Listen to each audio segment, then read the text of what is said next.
आप आश्वस्त रहिए, आपका ये चौकीदार पूरी तरह से चौकन्ना है। वो एक अकेला चल पड़ा, मैं उसकी ही कतार हूं, मैं भी चौकीदार हूं। इलाहाबाद के अंदर Alfred national Chandrashekhar Azad park है, बहुत बड़ा पार्क है। बात छोटी नहीं है, उसके जो अर्थ हैं वो महत्वपूर्ण हैं। उस पार्क में 10-12 मस्जिदें, 15-20 मज़ारें बन गईं। सवाल खड़ा हुआ कि ये मज़ारें यहां कैसे पैदा हो गई भाई? कुछ लोग बोले तुम कहां हाथ डाल रहे हो? हमने कहा विष्णु शंकर पूरी टीम हमारे पीछे तुम्हारे पीछे खड़ी हुई है, तुम लड़ जाना, अंतिम सांस तक लड़ेंगे। विष्णु शंकर जैन ने इलाहाबाद हाई कोर्ट में पिटीशन दाखिल की कि यह सरकारी पार्क है, इस पार्क के अंदर कैसे ये 85 मज़ारें और मस्जिदें बनी, ये सार्वजनिक संपत्ति के ऊपर नाजायज तरीके से बनी हैं। जरा अनुमान लगाइए, कोविड चल रहा था और विष्णु शंकर जैन कुरान का इलाज कर रहा था। विष्णु शंकर जैन की पिटीशन वर्चुअल सुनवाई हुई।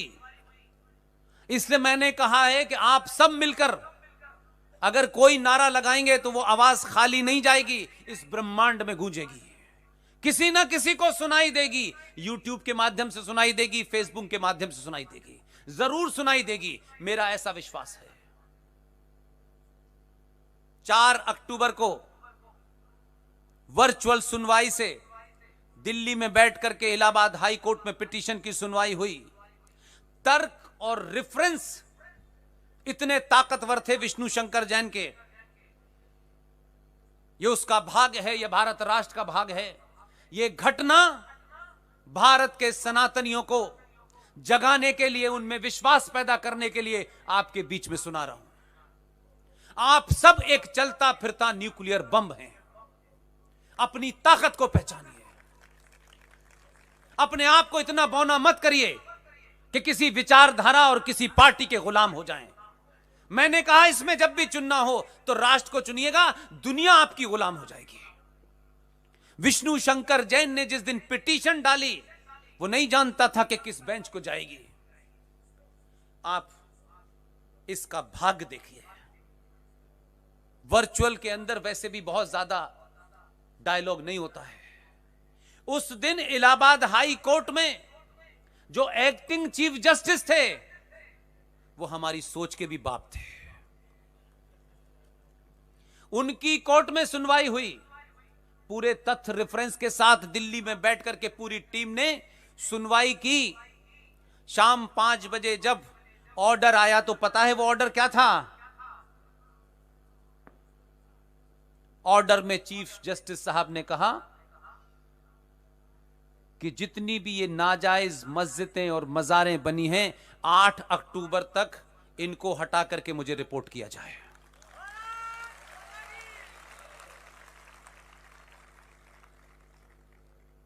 हजारों लाखों लोग जो यहां नहीं बैठे हैं, यकीन मानिए आप जगे हैं तो जो लोग सच में जगना चाहते थे लेकिन राजनीतिक दलालों ने और समाज के ठेकेदारों ने उन्हें जगने नहीं दिया, उसका असर यह हुआ। उसी रात कुछ लोगों का फोन आया। मैंने कहा आपके पास आदेश है, मुझे इसमें इंटरेस्ट नहीं है कि इसमें क्या अगर है और क्या मगर है। वो लोग हमसे जुड़े हुए हैं, किसी का नाम सार्वजनिक नहीं कर सकता, वो हमारी एक छुपी हुई ताकत है। उनको फोन करके मैंने कहा कि आप इस बात को थोड़ा सा ध्यान में रखें कि जिस एक्टिंग चीफ जस्टिस ने यह फैसला दिया है उसने आपको कागज नहीं दिया। बोले इसी की समस्या है। मैंने कहा वो मुझ पे छोड़ दीजिए, आप तैयार हो जाइए।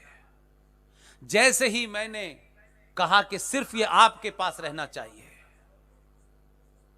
उन्होंने कहा हमारे पास, मैंने कहा 9 तारीख को सार्वजनिक कर दीजिए, 8 तारीख तक किसी के हाथ में कागज नहीं जाना चाहिए। आपके लोग बहुत बैठे हुए हैं, आपने उन्हें कभी भरोसा नहीं दिलाया, कभी उनमें विश्वास नहीं जगाया कि राष्ट्र के प्रति वो अपने कर्तव्यों से अलग हटके भी कर्तव्य कर सकते हैं। वो कागज इलाहाबाद के एडमिनिस्ट्रेशन के कुछ लोगों के हाथ में पहुंचा। उन्होंने कहा पुष्पेन जी रात का 1 बजा है। रात के 2 बजे एल्फ्रेड नेशनल पार्क पंडित चंद्रशेखर आजाद ने जहां अपने को गोली मारी थी, जहां कांग्रेस के एक सबसे बड़े दलाल लीडर ने अंग्रेजी सिपाहियों को उनकी मुखबरी करके बताया था और वो अंग्रेजों की गोली से नहीं मरना चाहते थे, उन्होंने अपनी रिवॉल्वर से अपनी गोली सर में मार ली थी।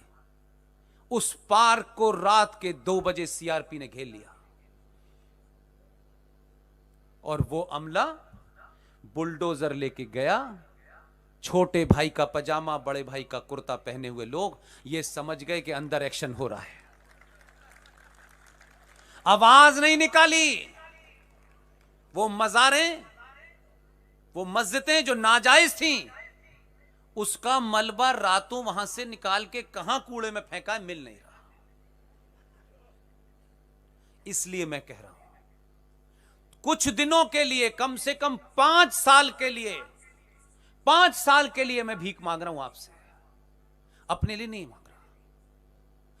5 साल के लिए अपने निजी स्वार्थों को कहीं पुटलिया बांध के लटका दीजिए। 5 साल के लिए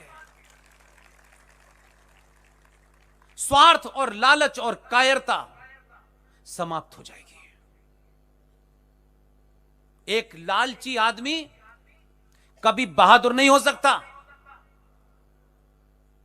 और जो बहादुर नहीं हो सकता वो हमेशा शत्रु से संबंध बना के अपने जीवन की भीख मांगता रहता है। वो एडजस्ट करता है अपने शत्रु के साथ कि मैं इससे दोस्ती कर लूं तो मेरी जान बख्श देगा, लेकिन शत्रु का चरित्र होता है कि जब उसे जरूरत होती है वो आपकी जान ले लेता है। इसलिए हजारों लोग हैं। जज साहब ने रिटन का ऑर्डर पब्लिक क्यों नहीं दिया था बताऊं आपको? इसलिए कि आपके समाज में बहुत सारे दलाल वहां भी थे। वो कागज दिल्ली आ जाता और दिल्ली में 4 एक्स लॉ मिनिस्टर खड़े होते और स्टे मिल जाता। न उन्होंने कहा कि न होगा बांस, न बजेगी बांसुरी, न होगा कागज, न स्टे मिलेगा। 8 तारीख के बाद स्टे ले लेना कि अब यहां कुछ नहीं हो सकता। इसलिए मैं ये बातें इसलिए बताता हूं कि आज भी लोग काम कर रहे हैं। उनकी गिनती कम है, उनकी गिनती करोड़ों में हो जाए, यह आपकी जिम्मेदारी है।